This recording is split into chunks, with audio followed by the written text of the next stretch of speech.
6. اگر آپ مراقبہ، مکاشفہ یا ورد وظائف اس لیے کرتے ہیں کہ آپ اللہ اور اس کے رسول کی قربت اختیار کرنا چاہتے ہیں، اگر آپ ان سوئی ہوئی روحانی طاقتوں کو جگانا چاہتے ہیں جو آپ کے اپنے ہی اندر پوشیدہ ہیں، اگر آپ سالک ہیں اور روحانیت میں کوئی مقام حاصل کرنا چاہتے ہیں، تو یہ درود آپ کو سالک سے لے کر درویش، عقبہ، نقبہ، غوث، قطب، ابدال اور کلندر جیسی منزلوں تک لے جا سکتا ہے۔ اس درود پاک کا ورد اپنا معمول بنا لیں اور پوری کنسنٹریشن، یکسوئی کے ساتھ دنیا کے تمام خیالات اپنے ذہن سے نکال کر اس درود کی تلاوت کریں، تو پھر دیکھیں کہ آپ کی روح کیسے بیدار ہوتی ہے اور آپ کا وجدان کیسے آپ سے بات کرتا ہے۔ یہ درود تھوڑا لمبا ہے مگر آپ بآسانی اسے یاد کر سکتے ہیں۔ بسم اللہ الرحمن الرحیم۔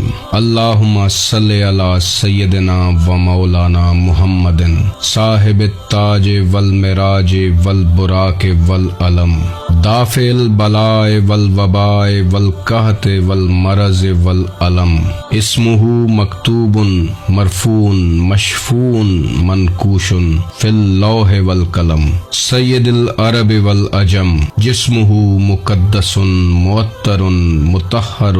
منور فی البیت والحرم، شمس الضحی بدر الدجا صدر العلا نور الہدا، کہف الورا مصباح الظلم، جمیل الشیم، شفیع الامم، صاحب الجود والکرم، واللہ عاصمہ وجبریل خادمہ، والبراق مرکبہ، والمعراج سفرہ، والسدرۃ المنتہی مقامہ، وقاب قوسین مطلوبہ، والمطلوب مقصودہ، والمقصود موجودہ، سید المرسلین خاتم النبیین، شفیع المذنبین، انیس الغریبین،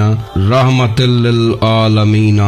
راحت العاشقین، مراد المشتاقین، شمس العارفین، سراج السالکین، مصباح المقربین، محب الفقراء والغرباء والمساکین، سید الثقلین، نبی الحرمین، امام القبلتین، وسیلتنا فی الدارین، صاحب قاب قوسین، محبوب رب المشرقین و رب المغربین، جد الحسن والحسین، مولانا و مولا الثقلین، ابی القاسم محمد ابن عبداللہ، نور من نور اللہ، یا ایہا المشتاقون بنور جمال